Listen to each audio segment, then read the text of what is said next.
Hello, good morning. Welcome back to the English communication journey, my dear friends.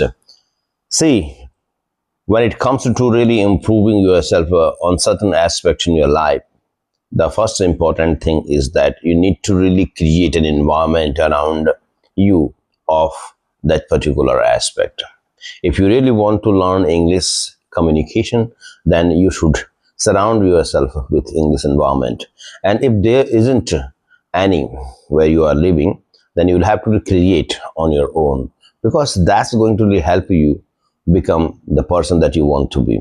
It's the environment, it's the atmosphere that's going to be very supportive when it comes to learning something, my dear friends. Because without environment, without atmosphere of that particular aspect, we always are going to really make ourselves feel so uncomfortable. Okay, so how the things are there in the beginning and how you want them to really be over time, that's where the importance of environment or atmosphere comes in. So if you are living in an area where English is not spoken at all, so you are not getting any opportunity to speak English in person with other people around you. Okay, so how you are going to create an English environment for yourself, because you want to help yourself. So for that, you need to really read English every day.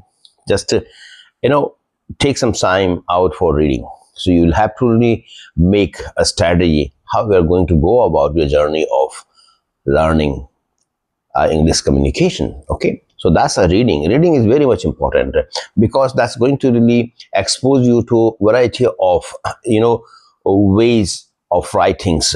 Okay, a certain author writes a different way, and a certain author writes some different way, isn't it? So it's going to expose us to a variety of English structures, sentence structures, and we are going to come across a lot of vocabulary. So that's going to give us good English knowledge about sentence structures, vocabulary, how something can be said in different ways, isn't it?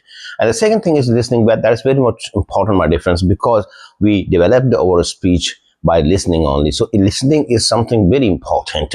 Unless you listen something attentively, you are not going to understand that thing that well. So understanding something is very much important in order to really communicate in a far better way, isn't it? So if we understand something pretty well, then only we are going to really explain that thing in a far more effective manner, isn't it? So listening very important.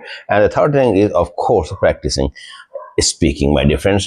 So that's how you are going to make yourself a very confident, versatile, and a very fluent, confident speaker one day, definitely.